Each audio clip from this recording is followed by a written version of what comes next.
Good morning. Today I'm talking about dealing with grief during COVID. Grief is a universal emotion. There are two types of loss.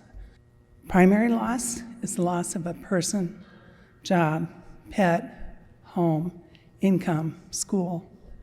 Secondary loss is how and what you miss from your primary loss, such as if your pet dies, you lose. The secondary loss is the loss of companionship, the responsibility of taking care of the pet, the comfort you got from the pet.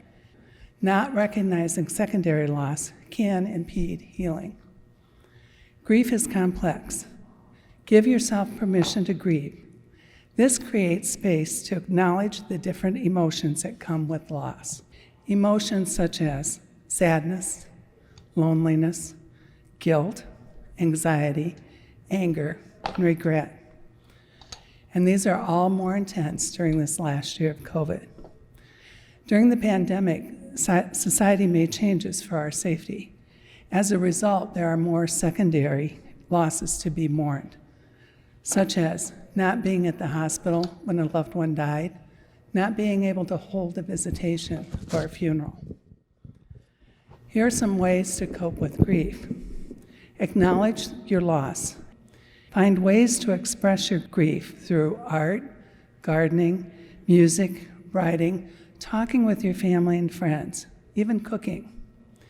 If you are worried about the future losses, try to stay in the present. Focus on aspects of your life that you can control right now.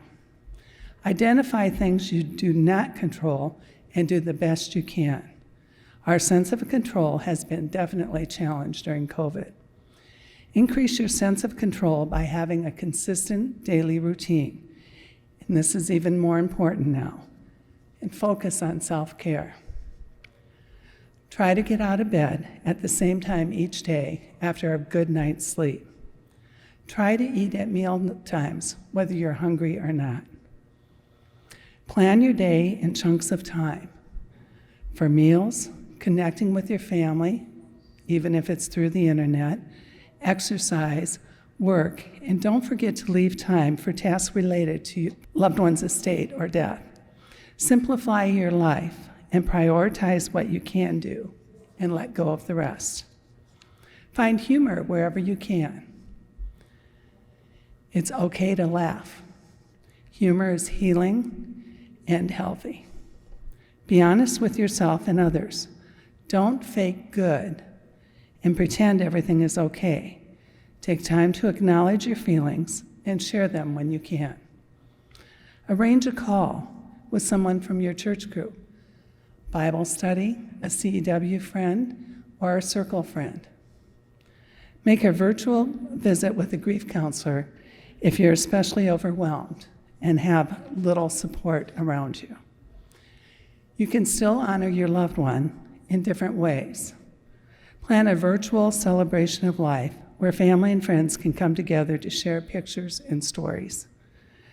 You can tell them write a letter to your loved one. You can tell them how you feel, especially if you did not get to say a good goodbye.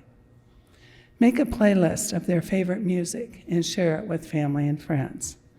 Finally, whatever your loss this past year, Father Jake and Father Foley, as well as Carol, Julie, and I, are available to listen, talk, and remember your loved one with you.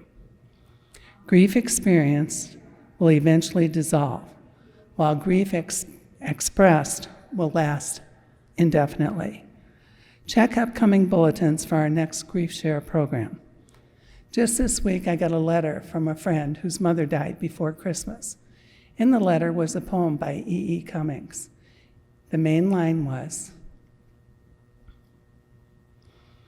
I hold your heart. I hold it in my heart. May you always carry your loved one in your heart.